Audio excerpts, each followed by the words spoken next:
In the New Orleans Pelicans' recent game against the Portland Trailblazers, Anthony Davis appeared to suffer an injury to his left hand towards the end of the fourth quarter. He was able to play the rest of the game, he got his fingers taped up, had some x-rays later that evening, and then we just found out that he's going to miss the next 1 to 2 weeks with what they're calling a finger sprain. Welcome back everybody to my channel. For those new, my name is Brian and I'm a doctor and a huge sports fan, and it's my goal on this page to break down different sports injuries and explain them to you in a way that's easier to learn from and understand.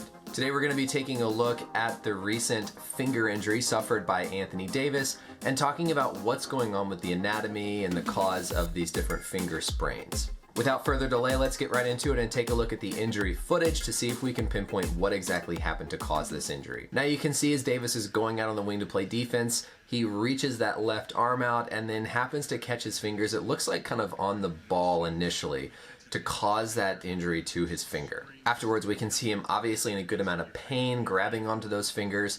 He eventually goes over to the sideline where the trainers come out and tape the fingers together to try to provide some more support, and he's able to return and finish the rest of the game. Now we found out afterwards that he had some x-rays that apparently didn't show any sort of a fracture, and then was just this morning diagnosed with a finger sprain, and we found out will miss potentially the next 1 to 2 weeks of the season. And now we don't know exactly which ligament was damaged or what exactly the specific type of ligament sprain was, but what we can do is we can talk in general about what the most common types of finger sprains are and review some anatomy and help explain why these happen and what we do to manage them. So next, let's get into our anatomy and take a look at all these different structures in the hand, and I can guarantee you there's a lot more going on in these fingers and in the hand than you would think. So to start off looking at our hand anatomy here, this is my left hand, and we can see the various bones here outlined of the hand and of the fingers. And I'll explain what all these other different structures are as well. These bones here in the hand are called the metacarpals.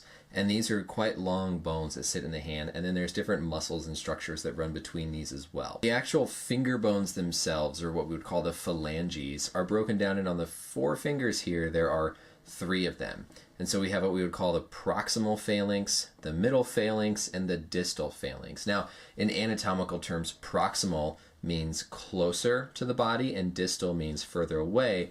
So the furthest one away is the distal phalanx, and then the one that's closest is the proximal. This blue structure that I have running down the middle finger here is part of the extensor tendons. And so the muscles that are controlling all the movements of our fingers are, for the most part, all the way up here in our forearm. And those tendons run really far down, and the ones that help to extend or open our fingers, first one runs very long on the back side of these knuckles and inserts here into this middle bone, and then the one that extends the far tip kind of originates from some muscles down below. And so you can imagine if I pull on this blue rope, if I just pull on it, that's going to pick that finger up, as opposed to up here, if I pull on those, that's going to extend the finger.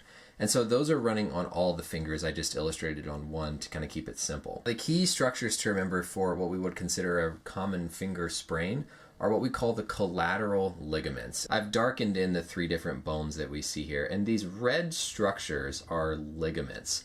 And there's one on the inside, and there's also back here on the outside.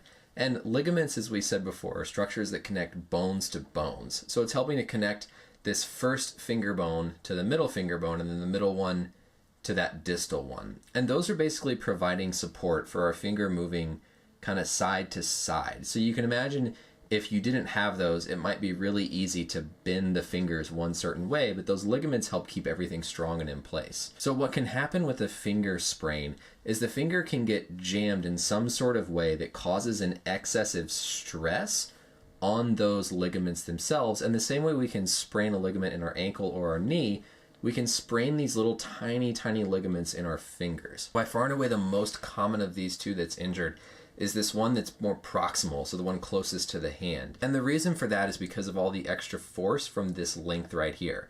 So if you imagine this tiny little distance, you need a really hard force or lever arm to bend that. But when you've got more distance with this ligament, it doesn't take as much force because you have that bigger lever arm to put more torque and energy at that ligament itself. On the other side of the fingers, there's also what we would call these volar plates. And those are also similar structures that help prevent the finger from hyperextending. So you can see it's really easy to curl my finger up all the way. So there's nothing really on the backside that's keeping that from moving. But it's kind of hard to extend your finger back. Well, if it gets extended back too far, then these structures on the front can actually rupture as well.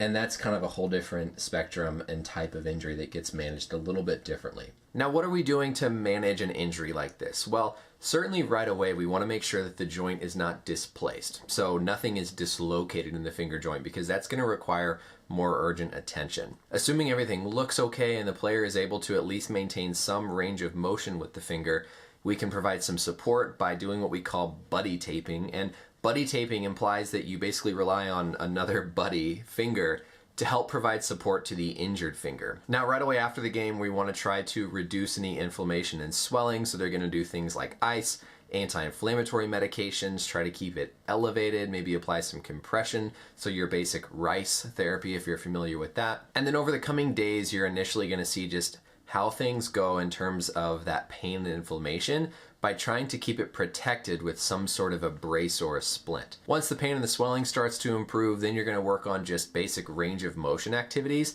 where you're just simply doing things like moving the fingers in all different directions, strengthening the hand muscles, strengthening the wrist muscles, just to get back that function as that ligament heals. Now, they're estimating 1 to 2 weeks that he could miss, so they must not think it's all that severe of an injury. There are a lot of different other injuries to ligaments in the fingers that can be much more prolonged in terms of recovery. So we'll see how things go. We'll see how his recovery goes, how he's able to kind of get back that function, and hopefully he'll be back in the next 1 to 2 weeks.